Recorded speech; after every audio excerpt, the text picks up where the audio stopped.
are sticking the dagger into Donald Trump's chest and twisting it in his face.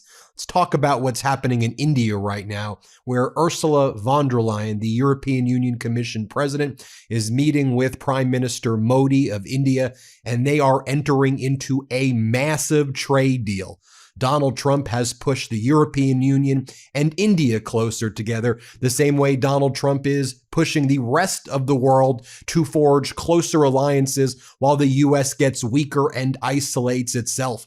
As The Economist notes, Donald Trump deserves some credit. Without his adventurism, his predilection for tariffs, and his habit of alienating allies, the two big democracies might not have found the courage to strike a deal. So Ursula von der Leyen's been in India for something called Republic Day, a big a military parade that takes place in India. And here's what's being posted right now about this incredible EU-India trade deal that's 20 years in the making. Together, the EU and India represent almost 1/5 of global trade. In 2024, EU-India trade in goods exceeded 120 billion euros. And the two largest democracies, they're saying right here, the two largest democracies in the world, together EU and India represent 1/5 of global trade. Now, if you were paying attention to the Midas Touch Network and what was going on in Davos, Switzerland, while Donald Trump was ranting and raving like a lunatic, Ursula von der Leyen, the president of the European Union Commission, was talking about entering into the mother of all trade deals between the EU and India.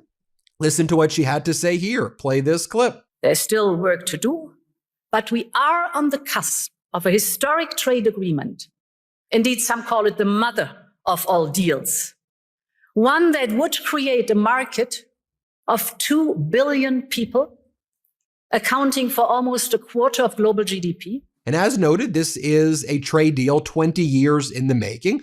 And when you go through some of the terms of this deal, let's just take a look.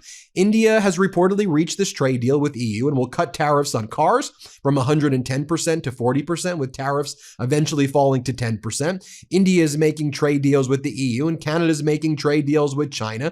Global trade is shifting. Merz says during his speech at Davos about the trade deal that was going to be entered between Germany and the EU. Here, play this clip.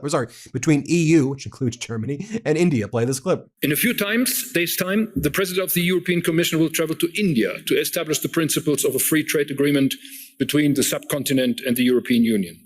I was in India a week ago, and I have no doubt whatsoever that the era of great powers presents an opportunity for all of us and for all countries that favor regulations above arbitrary rule and see greater benefit in free trade than in protectionism and isolationism. Now, back in Canada, you have Mélanie Joly, the industry minister of Prime Minister Carney's government, talking about the difference between 2025 and 2026. And she's not afraid of the threats, and Canada's no longer afraid of the threats and the bullying from Donald Trump and his regime. Here, play this clip. Well, because, 2025 was about reacting to what is happening in the US. 2026 will be about being proactive, having a plan, stick to it, and make sure basically that we're able to control what we can control. But members of the Trump regime, like Treasury Secretary Scott Bessent, when he wasn't saying the Second Amendment doesn't exist and that if you go to a protest with a concealed carry, you deserve to be murdered by the government, he was further attacking Canada.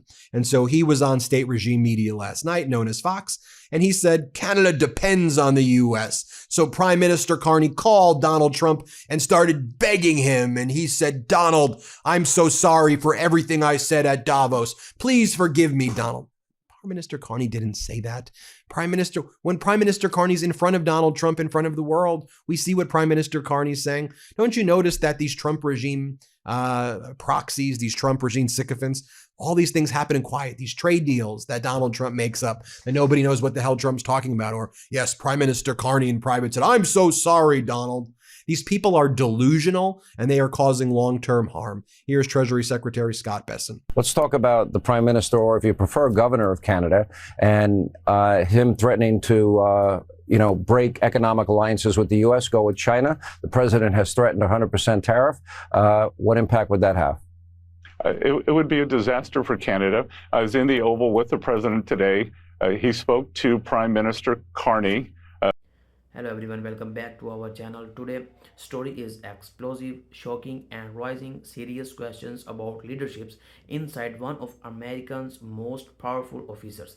Uh, Attorney General Pam Bondi appeared claim at first, but then it came the touch questions, her voice shift, her body language change, and suddenly millions watching live television saw something rare, and attorney general under visible pressure, because at the same time she was speaking to the public behind the sense something even bigger was happening.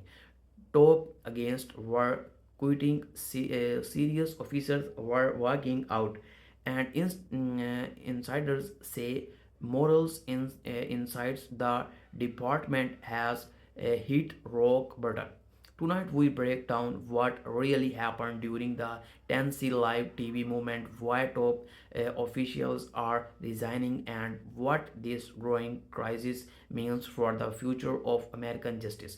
This is not just political drama, this is power struggles in folding in real time, and the consequence could shake the entire system. Let us get into the who is age Bondi. Before we explain what happened, let us understand who is Pam Bondi is and why this movement matters so much. Pam Bondi is a long-term Republican figure and former Attorney General of Florida. She became now nationally for her close political ties, strong law and order messing and touch public style. Supporters describe her as bold and discuss culture. Say she's overly political and combative. Now, as Attorney General, she oversees one of the most powerful institutions in the country, the Department of Justice. That means federal investigations, national security crisis, civil rights enforcement, criminal prosecutors, oversights of federal agencies. In short, the DOJ is supported to operates independently, prof, prof, prof, professionally and free from political pressure, but instead say things inside the department are not normal right now, and what happened on live TV may have just exploded everything.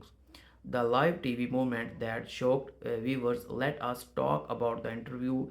A.G. Bondi appeared on a major national news network. The Global was clear, claimed the public show confidence and push back against reporters of internal choice inside the Department of Justice. At first, everything's scammed, controlled. She smelled.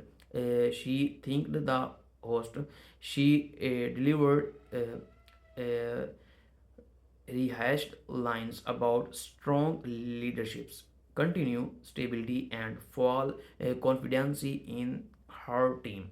But then the host asked a simple question, Attorney General Bondi, how do you explain the students' resignations of multiple seniors against this week? And that's when everything changed. Her smile fades, her tones becomes sharper, she pushed longer than usual before repeating. She leaned forward and said, I reject the promise of that question. That moment, that exact sentence became viral within minutes, because it was not just what she said. It was how she said it. Viewers noticed her voice tremble, signs her breath Beatrice becomes Havers. Her eyes dart away from the camera. Her answer becomes shorter and more defensive.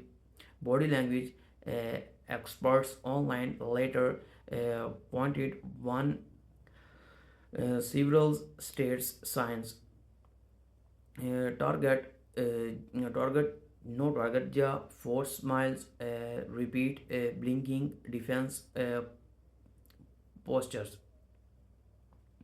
Some things were wrong and the audience could feel top against quite what really happened. Now let us talk about the resignations according to internal sources at last for serious officers inside the Department of Justice resigned within day for each other. These were not low-level employers. These were experienced prosecutors, department attorneys, and high ranking legal professionals. Some had several under both Republicans and Democrats administrations. Some had decides of experience. Some were considered employers of the institutions, and they all left almost at once. That once is unusual, but what's even more alarming is that several of them reportedly refused to give standard public statement, thinking the department something that almost always happen in government department. Instead insides say these exits message were short good and professionals with no price, no graduate, and no gold well. That's usually signals deep disarguments or rose protest. Inside source: the Department of Breaking is breaking leak from inside the DOJ being creating almost immediately. One serious staff response said the department feels like it is breaking. Decisions are political now. Professionals are being sidelined, and other siders say, "I have never seen morals it low. People do not trust leaderships anymore." A third source reportedly described internal meeting as tense, hostels, and choice. And several staffers claimed that pressure from above has been increasing, including interference in investigations, message strength, and enforcement prosecutors. And several staff claimed that pressure from above has been increasing, including interference in investigations, message strength, and enforcement prosecutors. Whether those claims are proven or not, the perceptions alone is damaging because trust is everything in law enforcement. Once trust disappears, the institutions collapse from within. Why AG Bonding appeared to panic? Let us go back to that live TV moment. Why did she panic? Because she was not just answering a journalist, she was defending her leaderships. She was defending her credibility. She was defending her authority. And when the host followed up by asking, "Are these resignations uh, released to political pressure?" She is spent. Her response was sharp. Absolutely not. This department uh, operates independently. One anyone suggests otherwise is push false narrative, but instead of sounding confident, she sounded defensive. She talked fast, she inter interrupts the host. She raised her voice slightly, and at one point, she even laughing nervously before answering something that viewers instantly picking up on. Social media explode clips went viral within minutes. Commentators, voters, she look rattled, she's panicking. That's not the face of confidence. Even Spotter admitted the interview did not go well. Social media reaction instead. Yours within hours hashtag started trending, bonding panic, DOJ meltdown against quiet justice crisis. People from across the political spectrum reacted. Some said this is what happened when politics entire law enforcement. Others said she being attacked unfairly. But the democracy turned online was shock. Viewers could not behaviors how Nancy the interview felt. One viral tweet said, I have never seen an attorney general like this uncomfortable on live TV, and other wrote, something's being big is happening behind the screens. You do not lose this many serious officials without a reasons. When even formal DOJ officials started speaking out carefully, diplomatically, but clearly connected. One former prosecutors say on cable news, when career professionals live in group like this is it is usually become they feel the institution is no longer operations is instead that statement along raised alarm bell nationwide. What experts say about mass resignations? Let us break this down logically. Mass resignations inside law enforcement agency really happen for small reason. Experts say it usually is signals one or more of the following: political interference, ethical concerns, loss of institutional department, leadership breakdown, major policy disagreement, international investment, cultural collapse. In most organizations, people tolerates straight long hours and touch leaderships, but when professionals walk away from prosecutors positions, especially at the highest level, it usually means that behavior standing what corporations others value or corporations. And when multiple people leave at once, the suggest conditions concerns are shared fear or shared protest, and that's exactly what analysts are wrong about right now. Insights: the DOJ what staff are saying quietly. According to leaked internal consultations reporters by political journalists, many DOJ staff feel catch in the media. On one side, political pressure; on the other, professional ethic. Several insights repeatedly say that feel force of choice because justice systems. One source said people are scared, not scared of losing their job, scared of losing his career. Thank you for watching our video. Below the comments, I see you in the next video.